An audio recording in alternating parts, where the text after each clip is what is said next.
안녕하세요. 이젠 결혼의 결자도 쳐다보기 싫은 40대 여자입니다. 저는 남자라는 존재와 지지리도 인연이 없는 사람이에요. 아니, 그냥 남자가 아니라 평범하고 좋은 남자와 말이죠. 남자 보는 눈이 발뒤꿈치에라도 달렸는지 고르는 족족광만 뽑았었거든요.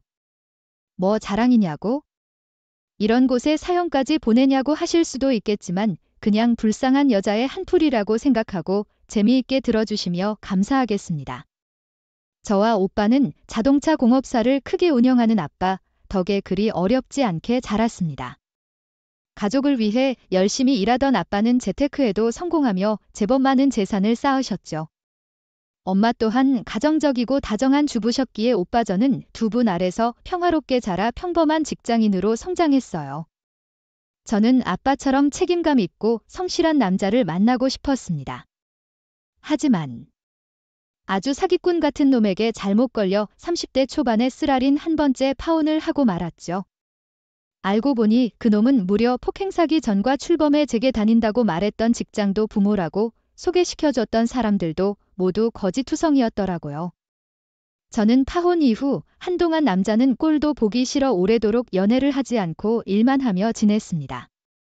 그렇게 시간이 흐른 어느 날 저는 다니던 회사에서 조금 떨어져 있던 거리에 새로 생긴 카페를 방문하게 됐어요.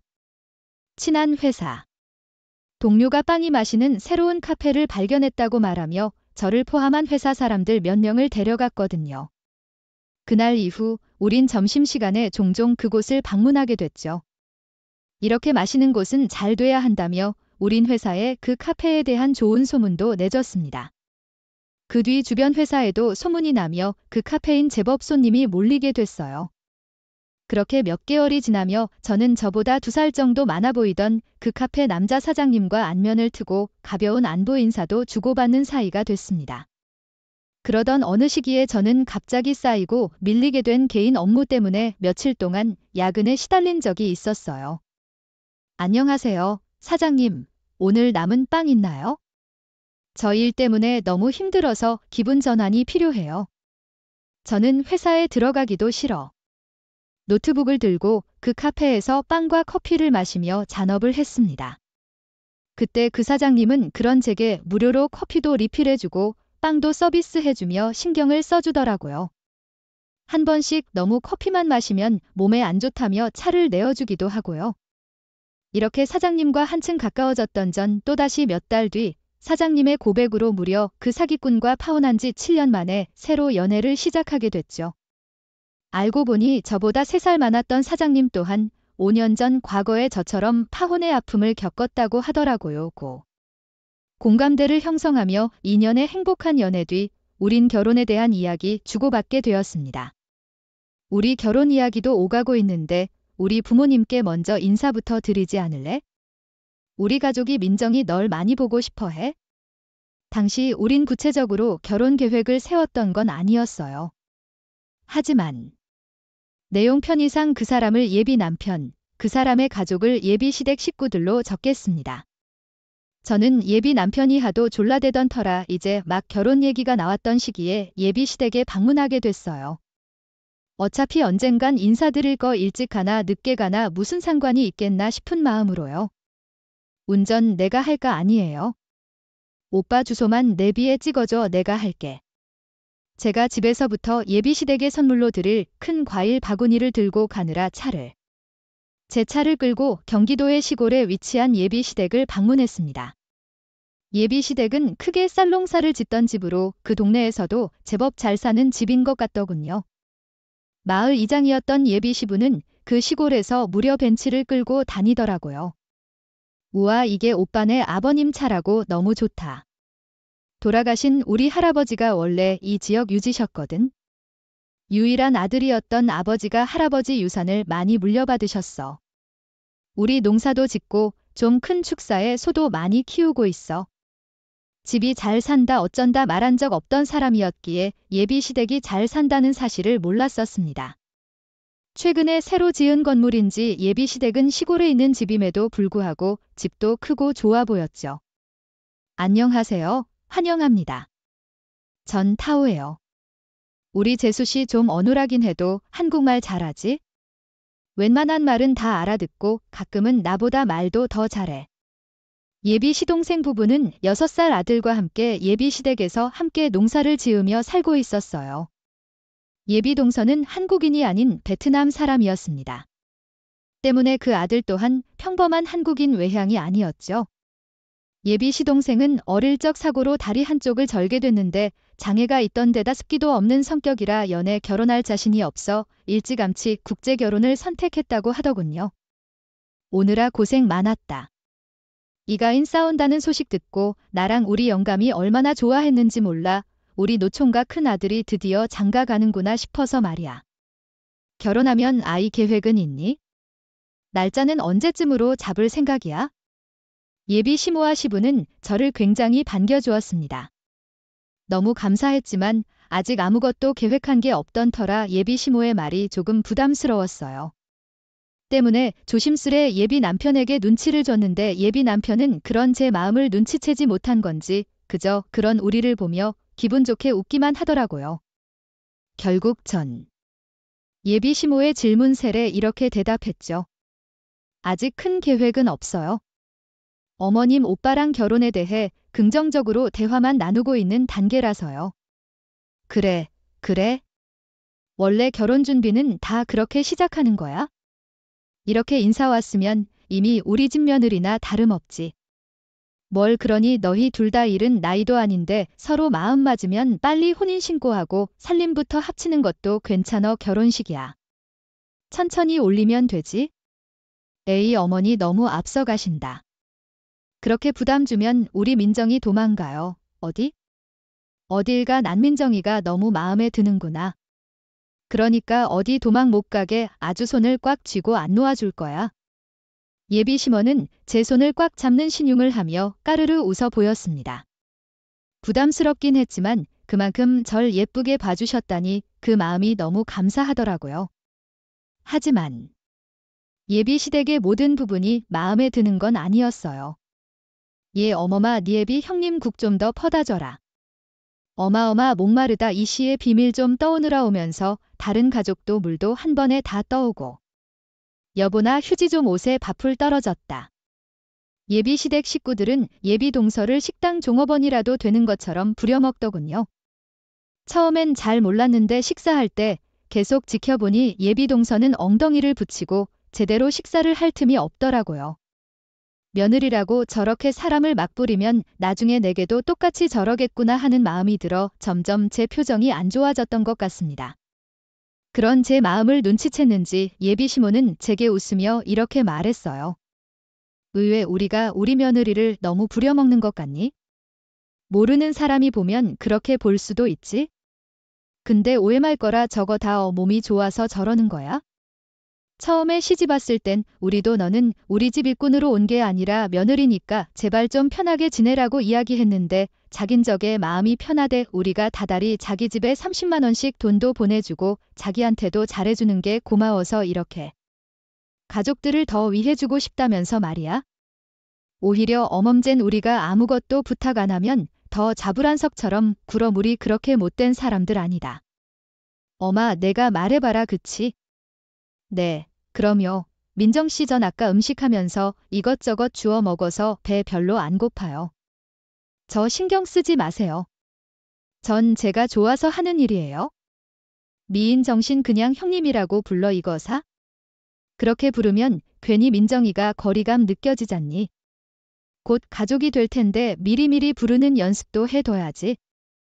예비 시모는 저를 형님이라고 부르라며 괜히 예비 동서를 타박하더군요. 그때 예비 동서의 표정이 썩 밝아 보이진 않았지만 그렇다고 어두워 보이지도 않아 정말 내가 오해한 건가 싶어 그냥 넘어갔습니다. 이후 평소 말이 없는 사람인 건지 예비 동서는 집에 있는 듯 없는 듯 조용히 집안일만 하며 크게 대화에 끼거나 하진 않더라고요. 민정아 나 잠깐 이 동네 사는 친구 좀 만나볼게. 나도 여기 오랜만에 와서 잠깐 얼굴만 보고 오려고 나도 같이 가면 안 돼? 나 혼자 여기 있기는 좀 불편한데 에이 곧 가족들 사이인데 이럴 때 미리미리 친해지면 좋잖아. 저는 잠시 예비 남편 없이 덩그러니 예비 시댁에 남게 됐습니다. 예비 시부모와 시동생이 절 살갑게 대해줬다고는 하나 처음 만난 사이에 할 말이 뭐 그렇게 많았겠습니까? 저는 가만히 있기 민망하니 계속 부산스럽게 움직이던 예비 동서라도 돕는 신용을 하는 게 낫겠다 싶어 슬그머니 주방에 있던 예비 동서 곁으로 다가갔어요. 저 뭐 하세요? 쌈 채소들 좀 씻고 있어요. 오늘 저녁에 고기 드시고 주무시고 가신다면서요. 저희 어머님이 민정씨 온다고 소고기랑 질 좋은 삼겹살도 잔뜩 사다 놓으셨어요. 그리고 동서란 말이 아직 불편하시면 편하게 타오라고 부르시면 돼요. 제 이름이 타오거든요. 아, 네, 타오씨 계속 혼자 일만 하시던데 안 힘드세요? 제가 뭐 도울 거 없을까요? 괜찮아요. 근데 저기 말이에요. 예비 동서는 조금 전 예비 시모의 말에도 불구하고 저를 민정씨라고 부르더군요. 그리곤 슬쩍 거실에 있던 식구들 눈치를 보다 제게 무언가 말을 하려고 하더라고요. 무슨 일인가 싶어 귀를 기울이려던 순간이었습니다. 엄마 깜짝이야. 갑자기 누군가 제 어깨를 턱 붙잡기에 저는 소스라치게 놀라고 말았어요. 그 사람은 바로 예비 시모였죠. 아유, 뭘 그렇게 놀라니? 둘이 무슨 얘기를 하고 있었어? 아, 그냥 제 이름 말씀드렸어요, 어머님. 그리고 도와줄 거 없냐고 물으시길래 괜찮다고 말하던 참이었어요. 그래. 우리 민정이가 참 착하기도 하구나. 그런데 처음 인사 온 날부터 손에 물 묻힐 필요 없어 넌 손님이잖니? 얘 오늘 자고 간다고 해서 내가 저 방에 잠자리 잘 마련해 놨거든. 정 심심하면 가서 누워서 좀 쉬다가 천천히 저녁 먹으러 나오렴. 그런데 예비 동서는 뭔가 눈치를 보는 듯 예비 시모에게 제게 뭔가 말을 하려던 걸 숨기더라고요. 게다가 예비 시모는 뭔가 의도적으로 절 예비 동서에게서 떼어놓으려고 하는 것 같았죠. 때문에 저는 하는 수 없이 예비 시모가 안내해준 방에 들어가 거의 같이를 강제로 쉬게 됐습니다. 이후 저는 친구를 보러 갔다가 돌아온 예비 남편과 예비 시댁 식구들과 함께 저녁에 마당에서 고기를 구워 먹었어요. 예비 시댁 식구들은 예비 동서를 제외하곤 기분 좋은 날이라며 술을 엄청나게 마셔댔죠. 저는 술을 입에도 못 대던 사람이라 물을 마시며 분위기를 맞췄어요. 그렇게 시끌벅적한 분위기 속에서 예비 동서가 제게 이러더군요. 저 민정씨 술이 좀 모자란 것 같은데 저랑 같이 술 좀 더 사러 가실래요? 좋죠. 안 그래도 저 바람 좀 쐬고 싶었는데 같이 가요. 아까 예비 동서가 제기하려던 말이 뭐였는지도 물어볼 겸 저는 함께 자리에서 일어났습니다. 그런데 대문을 나서자마자 예비 동서는 제 손에 다급히 왼 쪽지 하나를 쥐어주며 이렇게 말하더라고요. 민정씨 얼른 이거 받으세요. 뒤에 아주버님이 우리를 쫓아오는 것 같아요. 꼭 혼자 있을 때 읽어보셔야 돼요. 영문도 모르고 제가 그 쪽지를 주머니에 넣자마자 정말 뒤에서 예비 남편의 목소리가 들렸습니다. 재수 씨, 힘들게 여자들이 같이 가지 말고 저도 같이 가요. 아, 그럼 아주버님하고 두 분이서 다녀오세요. 아, 전 민정씨 바람도 쐬어드릴 겸 동네 구경도 시켜드리려고 같이 가자고 한 거라서요. 저 먼저 들어갈게요. 예비 동서는 예비 남편이 오자마자 얼른 다시 집 안으로 들어가 버렸어요. 그런 예비 동사의 뒷모습을 잠시 바라보다 예비 남편은 아무렇지도 않은 말투로 제게 물었죠. 뭐야, 둘이 무슨 얘기를 했어? 별말 안 했어? 근데 꼭 오빠 날 감시하는 것 같다. 뭐 찔려 아 찔리긴 그냥 그만큼 너한테 관심이 많은 거지. 가자 술 사러. 겸사겸사 재수씨 말대로 동네 구경도 시켜줄게. 전에 시침을 뚝 뗀 채 예비 남편과 동네 구경 겸 술을 사러 가며 산책을 했습니다. 예비 남편은 아직 덜 깜깜해진 동네 이곳저곳을 돌아다니며 제게 동네를 소개시켜 줬어요. 저기가 이 동네 마을회관이야. 우리 아버지가 이 동네 이장인 건 알지? 우리 동네에선 우리 아버지가 대장이야. 저기는 내 동생이 어릴 때 짝사랑했던 애가 살았던 집이고 지금 걔는 서울 가서 살고 걔네 부모님만 남아서 살고 계셔. 그럼 저기는 저긴 왜 앞까지 안 가? 아 저긴 노인정인데 딱히 볼 거 없어? 아 저기 슈퍼다 왔다. 이제 얼른 술 사서 들어가자. 다들 기다리고 있겠다. 그렇게 저는 예비 남편과 술을 사서 다시 예비 시댁으로 돌아왔습니다. 그리고 저는 도착을 하자마자 물을 너무 마신 것 같다며 곧장 화장실로 향했죠. 그곳에서 재빨리 예비 동서가 건네준 쪽지를 펼쳐본 전 불길한 불안감이 사로잡히게 됐어요. 마을 노인정으로 가보세요. 그곳에 이 집안의 비밀이 있습니다. 조금 전 동네 구경을 시켜주며 유독 노인정 앞에서 빨리 벗어나려고 했던 예비 남편의 행동이 떠올랐어요. 대체 노인정에 무슨 비밀이 있다는 건지 너무 불안하고 궁금하더라고요. 하지만 무턱대고 자리를 벗어났다간 노인정 근처에도 가지 못할 것 같아. 저는 애써 아무렇지도 않은 척 다시 술판에 합류했죠. 어서 와라, 우리 며느리랑 건배하려고 다들 기다리고 있었어. 자자, 우리 아간 술 못 먹으니까 이번에 물 말고 잔에 사이다 채워주마 하니 고기가 다 떨어졌잖아. 야오모마, 너 빠릿빠릿하게 좀 안 움직이냐? 하여튼 마음에 드는 구석이 하나도 없어 꿈 떠가지곤 얼른 고기 더 가져와. 그런데 어느덧 잔뜩 취한 예비 시댁 식구들은 점심때와는 비교도 되지 않을 정도로 예비 동서를 마치 아랫사람 대하듯 하대하고 부려먹더라고요. 잠시 뒤 마찬가지로 만취한 채 예비 남편까지도 말이죠. 아무리 봐도 저건 도저히 예비 동서를 배려하는 행동이 아닌 것 같았어요. 술에 취한 그들은 제 앞에서 숨기려고 했던 본 모습을 드러내게 된 것 같았습니다. 특히 어딜 가나 누구에게든 친절했던 예비 남편의 숨겨진 이면을 본 것만 같아 정이 떨어져 갔죠. 예비 동사의 표정 또한 점점 더 어두워져만 갔습니다. 그런데 또 한편으로는 어딘가 계속 불안해 보이기도 하더군요. 계속해서 예비 동서는 다른 가족들 몰래 제 눈치를 살폈어요. 그 눈빛이 제게 연신 엄청난 위험 신호를 보내는 것 같아 빨리 노인정에 가봐야겠다고 생각했죠. 그런데 옆에서 열심히 고기를 집어먹고 있던 예비 시동생의 아들이 갑자기 이렇게 말하더군요. 아우, 심심해. 아빠 주원이 형은 언제 와요? 그 순간 언제 시끌벅적했냐는 듯 마당은 순식간에 고요해졌습니다. 저는 이게 무슨 일인가 싶어 어리둥절했어요. 그리고 그때 예비 시모는 당황한 듯한 목소리로 예비 동서에게 이러더라고요. 이에 어른이 아들 들어가서 이제 재워라 아유, 벌써 시간이 이렇게 됐네. 어머님, 주원이가 누구예요? 누구긴 이 동네 사는 다른 집 손주지, 얘랑 워낙 친하게 지내던 애인데요. 며칠 자기 부모랑 할머니랑 다 같이 여행을 가 있어. 그래서 심심해서 찾는 게지, 넌 신경 쓸 것도 없다. 태어난 척하려고 했지만 분명 뭔가 숨기는 목소리였습니다. 때문에 제 의심은 더욱 커져만 갔어요. 그렇게 예비 동서는 아들을 재우러 갔고 얼마 뒤 술에 취한 예비 남편과 식구들 모두 집으로 들어가 골아 떨어지더군요. 예비 동서 또한 아들을 재우다 함께 잠이 든 듯 했죠. 저는 약 밤 11시쯤 그 틈을 타 조용히 노인정으로 향했습니다. 불이 켜져 있잖아, 실례합니다. 누구 계세요? 아까 예비 남편이 알려준 덕에 노인정으로 가는 길은 알고 있었어요. 노인정의 불은 늦은 밤임에도 불구하고 켜져 있더군요. 게다가 문 또한 잠기지 않고 열려 있어 저는 조심스럽게 노크를 하며 들어가 봤습니다. 그리고 그곳에 있던 예상치 못한 존재들을 보고 깜짝 놀라고 말았어요. 아줌마 누구세요? 뭐야? 그러네, 너희야말로 이 시간에 왜 둘이서만 여기 있니?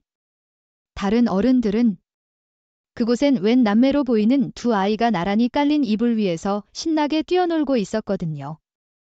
나이를 물어보니 오빠의 뇌는 11살, 동생인 여자인 7살이라고 하더라고요. 제 물음의 남자애는 해맑게 웃으며 이렇게 말했죠. 우리들끼리 합숙 파티하는 거예요. 우리 할아버지가 이 말 이장인데요. 그래서 여기 마음대로 써도 된다고 오늘은 여기서 우리끼리 재밌게 놀고 자라고 하셨어요. 뭐, 할아버지가 이장이라고? 아, 그럼 혹시 너희들 이름이 뭐니? 그리고 너희들 아빠 성함이 어떻게 되니? 저는 고조원이고요. 제 동생은 고예원이에요. 저희 아빠 성함은 고정자 옥자고요. 아줌마, 우리 할아버지랑 아빠 알아요. 그래서 우리 데리러 온 거예요. 둘이서. 어른들 없이 완전 재밌었는데 아까 아빠도 우리한테 와서 저녁밥 챙겨주면서 내일까지 우리끼리 여기 있어도 된다고 했단 말이에요. 대신 절대 여기 밖으로 나오면 안 된다고 하면서요. 저는 그 아이의 말에 제 두기를 의심했습니다. 아이가 자기 아빠라고 말했던 이름은 바로 제 예비 남편의 이름이었거든요. 그 마을에서 이장의 자식인 고종욱이란 사람이 제 예비 남편 말고 또 있었겠습니까? 이제야 퍼즐이 풀리더군요. 아까 예비 시동생의 아들이 찾던 주원이란 형은 제 예비 남편의 아들이었던 겁니다. 그들은 제게서 예비 남편의 자식들의 존재 숨기려고 이 어린애들을 노인정에 숨기고 혹시라도 예비 동서가 제게 모든 사실을 폭로할까봐 계속 감시를 했던 거예요. 심지어 애들이 하는 말을 들어보니 예비 남편은 제게 친구를 만나러 간다는 거짓말을 하고 자기 애들의 밥을 챙겨주려고 왔던 거더라고요. 너희 괜찮니? 안 무서웠어? 저희요. 그럼요. 저희 완전 재밌게 놀고 있었는데 그래, 그럼 다행이네. 그런데 너희들 엄마는 어디 있어? 없어요? 저랑 예원인 엄마가 다른데요. 아빠가 2번이나 이혼하셨거든요. 그래서 지금은 작은 엄마가 절 돌봐주고 있어요. 아빤 1년에 한두 번씩만 우리 보러 오고요. 게다가 더 놀라운 건 자세한 건 모르지만 두 아이의 엄마가 달랐다는 겁니다. 한 번 파혼을 했었다더니 파혼은커녕 그놈은 이혼을 무려 2번이나 했었던 거죠. 다행히 애들은 구박을 받거나 하진 않고 그 집에서 예쁨을 받으며 지냈었나 보더라고요. 그곳에서 아무것도 모르고 둘이서 신나게 놀고 있었으니까요. 큰 충격을 받은 전 두 아이 손에 잡고 예비 시댁으로 향했습니다. 할아버지 할머니랑 아빠가 절대 내일 데리러 올 때까지 여기서 나오지 말라고 했는데 진짜로 벌써 오라고 하셨어요. 그래, 아무래도 그 어두운 데서 어린 너희들끼리 자는 건 위험하잖니? 얼른 집에 가서 자자. 아이들은 아무것도 모른 채 그저 너무 일찍 끝난 자신들만의 파티를 아쉬워하며 저를 따라왔습니다. 그리고 저는 마당에 서서 큰 소리로 예비 시댁 식구들을 깨웠죠. 오빠, 어머님, 아버님 다들 좀 일어나 보세요. 오빠, 내가 오빠 애들 데리고 왔어? 어머님, 아버님 저한테 뭐 할 말이 있으시죠? 동네 사람들 다 깨기 전에 얼른 나와 보세요. 갑자기 일어난 소란에 예비 남편을 포함한 그 집사람들은 마당불을 켜고 하나 둘 현관 밖으로 나오기 시작하더군요. 그리곤 제 손을 잡고 서 있던 애들을 보곤 귀신을 본 듯 기겁을 하더라고요. 저는 애들이 들으면 상처받을까봐 어른들끼리 할 말이 있으니 얼른 먼저 들어가서 자라고 말해주었습니다. 이 상황을 예상했는지 예비 동서는 빠르게 그런 애들을 데리고 집으로 들어갔죠. 저는 애들이 들을까 걱정돼요. 목소리를 낮춰 저를 속인 그 집 인간들을 향해 이야기하기 시작했어요. 오빠 애들이 오빠 안 닮아서 너무 예쁘다. 저런 예쁜 애들을 왜 숨겼어? 어머님, 아버님, 아무리 안전하다고 해도 아직 어린애들을 저런 데서 둘만 내버려 두시면 어떡해요? 그래서 제가 걱정돼서 데리고 들어왔어요. 민정아, 내가 거길 어떻게 아가 화 많이 났지? 우선 진정해라. 우리가 다 설명해 주마. 군대 형수님 대체 애들이 노인정에 있던 건 어떻게 알고 가신 거예요? 어떻게 알았는지가 그렇게 중요해요? 당신들이 날 속였다는 게 중요한 거지. 설명은 무슨 설명이요? 애들이 그러던데요. 자기들 엄마가 다르다고. 그럼 최소 2번은 이혼했다는 소린데 그것도 모자라 애들까지 있다는 그 중요한 얘기를 다들 작정하고 나한테 속인 거잖아요. 언제까지 이런 걸 속일 수 있을 거라고 생각했어요. 아. 그래서 빨리 안가 인사 안 해 만회했구나. 오빠 어머님 아니 아줌마도 빨리 혼인신고하고 살림부터 합치라고 한 거고요. 우선 코부터 깨워놓으면 내가 어쩌지 못할까봐 뭐 이런 몰상식한 집안이 다 있어. 민정아, 내가 다 설명할게. 난 그냥 내가 이혼도 2번하고 애들도 있다고 하면 내가 싫어할까봐 그래서 처음부터 말을 못했던 거야. 결혼하면 다 얘기하려고 했었어. 핑계도 가지가시다. 그게 바로 사기 결혼이라는 거야? 이 띨띨아 무슨 말 같지도 않은 소리를 하고 있어? 민정아, 그렇게 화만 내지 말고 내 마음도 좀 이해해 주려고 해봐. 미치겠네. 대체 어떻게 알고 간 거야? 어떻게 알았는지 말이나 좀 해봐. 제가 말했어요. 왜요? 그 농가족들은 이미 다 들통이 난 뒤에도 어떻게든 절 설득하고 어떻게 알았는지 알아내려고 전전긍긍하더군요. 저는 저를 위해 용기 내준 예비동설 절대 폭로할 생각이 없었습니다. 하지만 애들을 재우고 집에서 나오던 예비동서는 아주 당차게 자신이 말했다고 얘기하더라고요. 그리곤 제 옆에 서서 온종일 주눅 들어있던 모습은 온데간데 없이 매서운 눈으로 그들을 노려봤죠. 예비동서의 엄청난 발언에 그 집 식구들은 펄펄 뛰기 시작했습니다.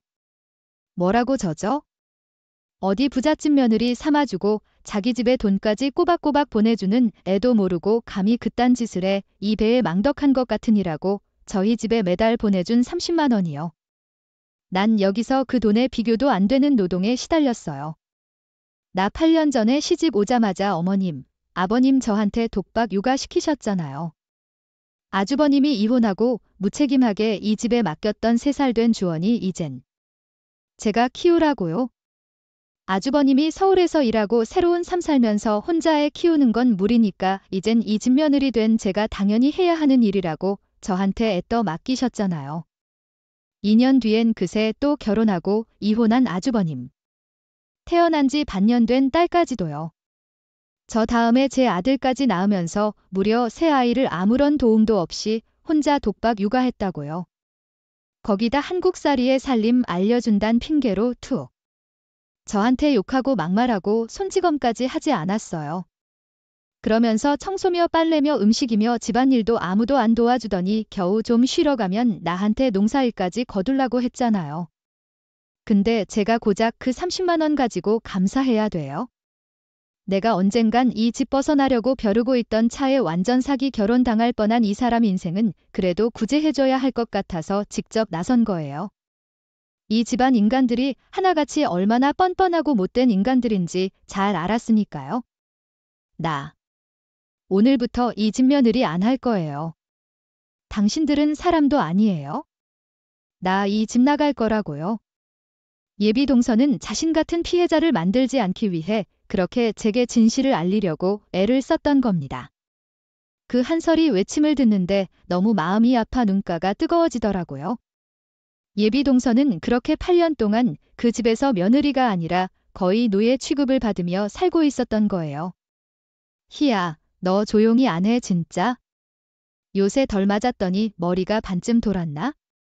지금 우리 형 인생 망치려고 작정했어. 그쪽이나 조용히 하세요. 저 파우치 대문 밖에 내 차 보이죠? 여기 차 키 받아서 먼저 좀 타고 있어요. 나랑 같이 여기서 나가요? 예비 시동생의 말을 듣고 저는 예비동서, 그러니까 타오를 그날 거기 혼자 두면 분명 해코지를 당하게 될 거라고 생각했습니다. 때문에 타오를 함께 데리러 나가려 제 차 키를 먼저 건네줬어요. 예비 시동생은 그런 타워에게 달려들려고 하더군요. 저는 그 놈과 그 집, 인간들을 똑바로 노려보며 말했죠. 시계희야 네가 이 집에서 도망갈 수 있을 것 같아 얼른 일 이안와 움직이지 마. 나 지금 이거 다 녹음하고 있어. 우리한테 무슨 짓이라도 하면 나 절대 가만히 안 있을 거야. 다 같이 한 통속으로 나한테 사기 치러 간 것만 해도 소름 돋아 죽겠는데 어떻게 이 집 식구들만 믿고 타지에서 시집 온 사람한테 그런 잔인한 짓을 할 수가 있어. 당신들은 악마야 사람도 아니라고. 당신들 언젠가 반드시 천벌받을 거야. 아니 그 벌 내가 반드시 받게 할 거야?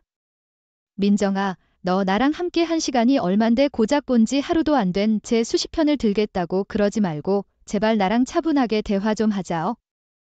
기왕 이렇게 보게 된 거 내일 우리 애들이랑도 좀 미리 친해지고 우리 애들 진짜 착해. 너한테 꼭 좋은 자식들이 돼줄 거야. 돌았니? 이제 보니까 너 외로우니까 결혼을 하고 싶고 네가 키우기 싫은데 애들하고 같이 살고도 싶으니까 결혼할 여자 찾았던 거구나. 뭐 저런 최악의 인간이 다 있어. 여자가 무슨 도구야? 그딴 식으로 그렇습니까? 2번이나 이혼을 했지? 얘야, 너 인생 그렇게 살지 마. 남의 인생 우습게 아는 놈은 자기 인생도 얼마 못 가 말아먹게 돼 있는 법이야. 당신들 내가 언젠가 나한테 사기치고 타오씨한테 짐승만도 못한 짓 한 거 빵을 치고 후회하게 만들어 줄 거야. 정말 난장판이었습니다. 소란 때문에 잠에서 깬 마당에 개 3마린 쉬지 않고 컹컹 짖어댔죠. 저는 그 소리와 끝까지 저를 잡으려던 개놈의 자식의 외침을 뒤로하고 씩씩대며 차에 올라타 파워와 함께 차를 달려 근처 시내 한 숙박업소에 묵게 됐어요. 그리고 그곳에서 타워의 가슴 아픈 나머지 사연을 듣게 됐습니다. 전 원래 한국을 좋아했었어요.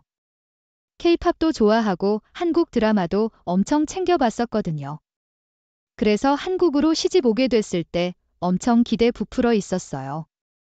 파워는 제게 베트남 GDP의 3분의 1을 한국 기업들이 담당하고 있다고 말해줬어요. 한국 기업. 베트남을 먹여 살린다고 생각해 더욱 이미지가 좋았다고요? 들어 와중에 한국에 시집 올 기회가 생겨 기대에 부풀어 왔는데 실상은 지옥이었던 겁니다. 저 처음에 말도 제대로 안 통하는 상태에서 정말 힘들게 시집살이 했어요.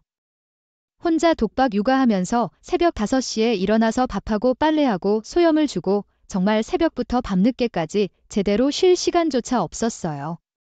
그런데도 뭐만 마음에 안 들면 시어머니랑 남편이 그렇게 저한테 손찌검을 하더라고요. 근데 말도 안 통하는 나라에서 너무 무서우니까 반항도 못하고 순응하면서 살았던 거예요. 아주버님이란 인간도 재혼한 지 얼마나 됐다고 금세 이혼당하고 딸까지 저한테 맡기면서도 고맙다 고생한다는 말 한 번 하긴커녕 저한테 애들에 대한 잔소리만 했어요.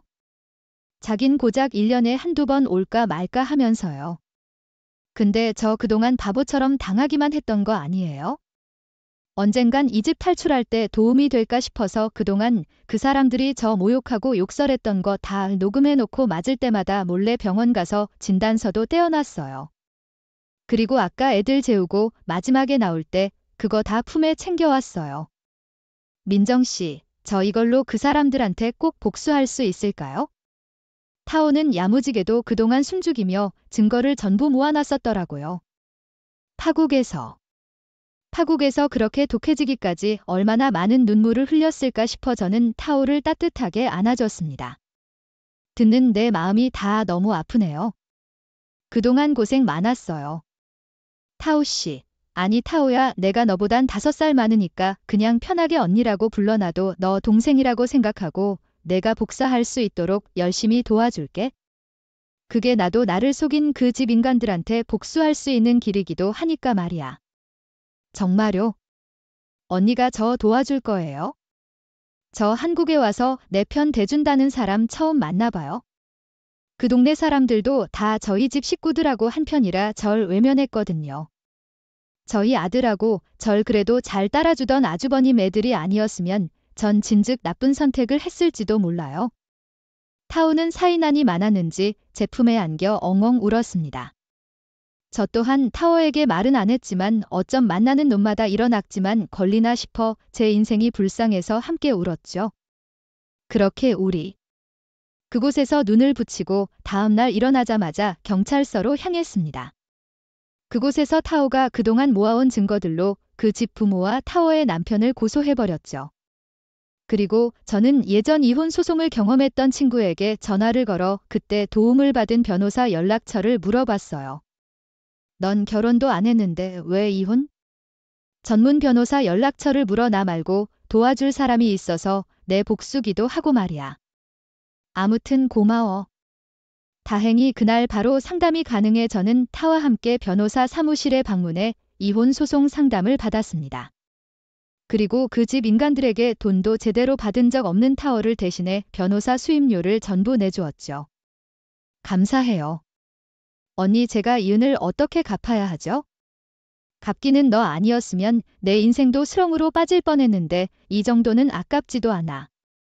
게다가 아직 제대로 이혼할 준비도 안 된 상태에서 나 도와주려고 너도 위험을 무릅쓴 거잖아. 당연히 내가 도와야지 너 지낼 것도 없지? 혹시 너만 괜찮다면 우리 집에서 한동안 지낼래? 어차피 우리 오빤 장가 간 지 오래고 집에서 나랑 부모님 셋이서만 살고 있거든. 그래서 오빠가 쓰던 방에서 지내면 돼. 제 말에 타오는 눈물을 뚝뚝 흘리며 고맙다고 말했습니다. 사실 저와 헤어진 뒤엔 수중에 가지고 있는 돈이 없으니 노숙이라도 할까 싶었다고 하더라고요. 저는 미리 부모님께 사정을 말씀드린 뒤 타오를 집으로 데리고 갔죠. 부모님은 저와 타오 모두를 굉장히 안쓰러워하셨어요. 세상에 우리 딸 한 번도 아니고 2번이나 그런 쓰레기 같은 놈을 만나서 많이 속상했겠구나. 무슨 그런 몰상식한 집안이 다 있니? 그래도 정말 하늘이 도왔어. 아가씨 하오라고 했나? 우리 민정이 도와줘서 정말 고마워. 근데 세상에 이 먼 나라까지 와서 그런 고생을 했어 딱해라. 부모님은 모르시고 내 알면 속상해하실 테니까 가끔 전화드릴 때마다 그냥 잘 지내고 있다고만 말씀드렸어요. 근데 이제 이혼하면 돌아가서 솔직하게 말씀드려야죠. 아이고 어디다가 말도 못하고 얼마나 힘들었을까? 이리 와 내가 부모님 대신 안아줄게. 마음 여린 엄마는 타오를 따스하게 안아주며 눈물을 흘리셨습니다. 아무래도 딸인 저보다 훨씬 어린 사람이 그럼 오진 일을 당했으니 부모로서 가슴이 아프셨던 거죠. 아빠 또한 많이 속상해하며 하오를 잘 데리고 왔다고 해주시더라고요. 그리고 제겐 나지막이 이렇게 말씀하셨어요. 민정아 행여 이번 일로 예전처럼 네 자신이 바보 같다고 자책하지 말거라. 비록 내가 2번이나 당한 이런 일이 흔한 일은 아니지만 또한 누구에게나 찾아올 수 있는 일이기도 하단다. 언제든 마음이 너무 힘들어질 때면 혼자 끙끙대지 말고 이 아빠한테 말하렴. 알았지? 우리 딸 아빤 항상 응원한다. 불행한 일이 있었던 만큼 후명도 좋은 124밀에 가득할 거야. 아빠는 제 마음이 많이 다쳤을까봐 많이 걱정하셨던 모양입니다. 물론 아니라고 못하겠지만 저를 항상 걱정해주고 위로해주는 든든한 부모님이 있어 저는 씩씩하게 이겨낼 수 있었어요. 하지만 그것과 복수는 다른 문제였죠. 타오는 변호사를 통해 이혼 소송을 걸고 그와 동시에 그 집 인간들에게 걸었던 고소도 그 변호사의 도움을 받게 됐습니다. 소장을 받고 그 집은 완전 뒤집어진 것 같더라고요. 이야 이게 먹여주고 채워줬더니 어디서 은혜 갚지 못할 망정 감히 고소장을 보내. 그리고 뭐 이혼 소송이? 내가 돈이 어디 있어서 변호사까지 선임해서 이런 짓을 했냐? 아, 김민정. 그 여우 같은 것이 자기가 우리한테 복수할 방법이 없으니까 널 통해서 이런 짓을 해야 된 거구나. 내가 너희들 가만둘 것 같아? 넌 우리한테 절대 해도 못 뺏어가고 재산 분할도 못 받을 거야. 그거야 해봐야 아는 거죠. 제가 가진 증거가 좀 많아서요. 타오 전화 0. 공공이 줘봐 이브세 아줌마 이거 다 녹음되고 있는 거 알죠? 지금 아줌마가 씨부리는 그 말들 당신 아들 이혼 소송에 전혀 도움이 안 될 텐데 어디 계속 말해보실래요? 그 아줌만 제 말에 아무 말도 못하고 씩씩거리더니 이내 타오에게 건 전화를 끊어버렸습니다. 긴 싸움이 될 것 같자 저는 또 한 가지 묘안을 생각해냈어요. 바로 그 지역에 있던 이주노동자 단체 사무실을 찾아가 도움을 부탁한 겁니다. 저와 타오의 사연을 들은 그곳 사람들은 모두 분노에 맞지 않았습니다. 저도 한국이 좋아서 온 사람이에요. 물론 저는 좋은 한국 남자를 만나서 잘 살고 있지만 이렇게 타오 씨처럼 안 좋은 일을 겪는 여성들도 많더라고요. 게다가 죄송하고 안타까운 일이지만 오히려 우리 같은 이주 여성들한테 반대로 피해를 보는 한국 남자들도 많고요. 한국 국적 따려고 애 낳고 도망가 버리는 사람들이 있잖아요. 우리도 그런 일에 대해선 항상 죄송할 따름이에요. 근데 이번 일은 그 집에서 정말 심해도 너무 심했네요. 우리 단체엔 우리 돕는 좋은 한국 사람들도 있어요. 우리가 큰 도움이 될지 모르겠지만 최선을 다해서 도와보겠습니다. 그 단체 사람들은 약 7명의 사람들이 똘똘 뭉쳐 그 인간들이 사는 집 앞에 가서 몇 날 며칠 동안 시위까지 해줬습니다. 게다가 갈수록 자신들에게 법적 상황이 불리해지는 것 같자 결국 그 인간들은 파워에게 두 손 두 발 다 들어버렸어요. 타오는 고소건에 대해선 그들에게 제법 많은 돈을 합의금으로 받을 수 있었고 이혼 소송도 그쪽에서 협의 이혼에 동의하며 아이 양육권을 넘기고 제법 많은 재산 분할도 받을 수 있었죠. 게다가 위자료까지 지급받으며 파워의 싸움은 깔끔한 승리로 끝났습니다. 정말 속이 다 시원했어요. 저는 그놈과 아직 결혼한 것도 아니고 금전적으로 피해본 것도 아니라 실질적으로 그놈과 그놈 가족을 응징해줄 수 있는 방법이 없었는데 그렇게나마 타오를 통해 안갚음을 해줄 수 있어서요. 저를 기망했던 그놈은 끝까지 뻔뻔하게 전화해 제게 이러더군요. 꼭 이랬어 했어? 우리 집안에 꼭 이렇게 쑥대밭으로 만들었어야겠냐고. 그냥 나랑 헤어지고 끝냈으면 됐던 거 아니야? 결국 우리 어머닌 귀한 손주도 뺏기고 우리 애들을 그 연세에 혼자 다시 돌보게 됐다고. 너랑 너희 집 인간들처럼 여자들을 무시하는 인간들은 이렇게 호되게 혼이 나봐야 돼. 어차피 너희 같은 인간들이 이런다고 정신을 차리긴 하겠어? 재수가 없다면 바닥에 침이나 탁 뱉겠지? 그러니까 이렇게 법으로라도 응징해줘야 하지 않겠어? 그럼 난 그렇다 치고 파워 한 사람의 인생을 그렇게 짓밟고 자기들은 무사할 줄 알았다니? 그리고 이 불효막심한 자식아, 네 엄마 고생시키지 말고 내가 애들을 데려다 키워야지. 어디 종로에서 뺨 맞고 한강에서 화풀이야 하긴 자기도 똑같이 엄한 다른 집 딸내미 데려와서 식모의 유모 지급한 내 엄마도 자업자득이지 뭐. 앞으론 제발 엄한 다른 사람들한테 피해주지 말고 벌레 같은 니들 식구끼리만 똘똘 뭉쳐서 살아. 알았냐? 그래도 한땐 결혼을 생각한 사이였는데 너 진짜 너무하다. 그리고 너 그렇게 우리 집안만 망하게 했으면 됐지. 왜 내 카페까지 헐뜯고 다녀. 내가 내 소문 엉망으로 내고 다녔지. 우리 카페 요즘 손이 완전 뚝 끊겼다고. 그럼 네 가족들만 망하게 하고 너는 잘 먹고 잘 살게 둘 줄 알았니? 난 너처럼 거짓말 해대면서 다니지는 않았어. 내가 작정하고 나한테 사기쳤던 거 우리 회사 사람들한테 죄다 말해줬을 뿐이야. 그리고 알지, 이 근처 회사들 다 이 비슷한 업계 업체들이라 소문 무지하게 빠른 거. 아무리 빵이 맛있으면 뭐하냐? 만드는 놈이 벌레인데. 아무튼 난 멀리 안 나간다. 잘 망해라. 타워의 법적 공방이 진행될 동안 그놈의 카페는 빠르게 손님이 떨어져 나갔습니다. 입소문이 잘 난다는 건 그만큼 나쁜 소문도 빠르게 퍼질 수 있다는 사실을 멍청한 그놈은 간과 모양이더라고요. 그렇게 저는 야하며 울먹이던 그놈 말을 무시한 뒤 전화를 끊어버렸어요. 그리곤 깔끔하게 그놈 번호를 차단해버렸죠. 파오는 모든 일이 정리된 후 아들과 함께 베트남으로 돌아갔습니다. 몇 개월간 정이 들었는지 엄마 아빠는 타오를 끌어안고 울먹이며 행복을 빌어주셨어요. 저 또한 공항까지 타오를 배웅해주며 타오를 안고 마지막 인사를 했죠. 타오야, 비록 내가 여기 와서 나쁜 사람들을 먼저 만나긴 했지만 한국엔 좋은 사람들도 많아. 이곳에 돌아오기 싫을 수도 있지만 언제든 오고 싶으면 나한테 연락해. 내가 꼭 우리 집이 아니더라도 숙소도 마련해주고 잘해줄게. 그렇게나만 너에게 한국에 대한 나쁜 기억을 잊게 해주고 싶어. 고마워요 언니. 그리고 나 한국 안 싫어해요. 물론 내가 나쁜 사람들을 만났던 건 사실이지만 언니랑 언니 가족들 덕에 한국엔 좋은 사람들도 있다는 걸 확실히 알았으니까요. 베트남에도 좋은 사람, 나쁜 사람 전부 있어요. 그러니까 나는 그 사람들 때문에 내가 좋아했던 한국을 미워하는 쓸데없는 짓은 하지 않을 거예요. 언니 그동안 나 많이 도와줘서 진심으로 감사했어요. 보고 싶을 거예요. 베트남에 꼭 놀러 오세요. 타오는 그 집 인간들에게 받은 돈 중 일부를 사례금이라며 제게 주려고 하더군요. 저는 그런 타오의 말을 거절하며 이렇게 말했죠. 나는 내 남은 인생을 너한테 빚졌어. 그러니까 내가 너한테 준 도움은 내가 받은 도움에 비하면 훨씬 작다고 생각해. 그러니까 타오야, 그거 가지고 베트남 돌아가서 아이 잘 키우고 부모님하고 행복하게 살아. 네 말대로 나중에 꼭 놀러 갈게.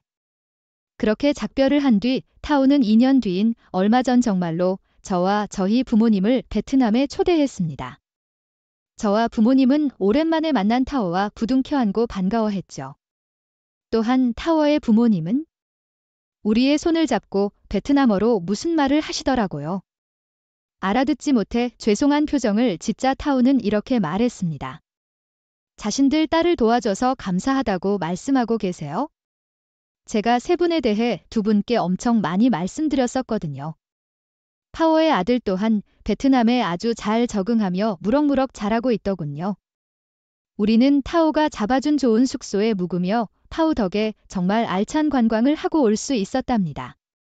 저는 그때 타오에게 그 사기꾼 자식의 소식도 말해줬어요. 그놈 카페 결국 문 닫은 지 한참 됐어. 그거 알아? 그놈 끝까지 정신 못 차리고 그 카페에서 다른 회사 여자 직원을 꼬시려고 했더라. 근데 얼마 안 돼서 그 회사 다른 직원이 그놈 소문에 대해 알려준 거야. 그래서 그놈 그 여자한테 머리채 잡히고 아주 난리도 아니었대. 원래 엉망인 소문에 더 최악인 소문이 더해지면서 완전히 손님도 끊기고 망해버린 거지 뭐. 그 뒤로 뭐 하는지 모르겠네. 뭐 알고 싶지도 않고 아마 할 거 없으면 돈 많은 자기 부모 집 가서 자기 엄마 부려먹으면서 살고 있겠지 뭐. 정말로 한국말로 자업자득이라는 말이 맞네요. 언니 우리 이제 그 집 생각은 모두 잊고 우리 인생에만 충실하면서 살아요. 그때 타오의 말처럼 저는 자칫 제 인생이 골치 아파질 뻔했던 그놈 집안에 대한 일은 모두 잊고 앞으로는 자기 개발에만 몰두하며 부모님과 함께 행복하게 살아가려고 합니다. 남자라면 정말 지긋지긋하게 되어봤으니 이제 남자라는 존재는 제 인생에서 영원히 지워버리고 말이죠. 지독히도 운이 없던 제 인생 여러분도 응원해주시면 정말 감사할 것 같아요. 세상엔 여자를 마치 자기 인생을 잘 굴러가게 해주는 소모품 정도로 생각하는 머저리들이 있는 것 같습니다. 심지어 같은 여자이건만 며느리란 존재를 자신들 집안의 치닥거리를 위한 도구 정도로만 생각하는 그 놈의 모친 같은 사람도 있더라고요. 저는 남의 인생을 소중히 생각하지 않는 사람은 자신의 행복을 추구할 가치가 없다고 생각해요.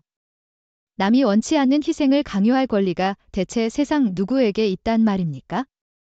그러니 저와 타오처럼 우리나라뿐 아니라 세상 모든 곳곳에 살고 있는 피해자들이 용기를 내어 그들의 실체를 세상에 까발리고 적법한 범위 내에서 반드시 그들을 응징해 줄 수 있었으면 좋겠어요. 샘플에 되어봐야 아 뜨거워하며 더는 그런 못된 짓을 일삼지 못할 테니까요. 또한 많은 분들께서 피해자들의 목소리에 귀를 많이 기울여 주시면 보다 나아진 세상이 될 거라고 생각합니다.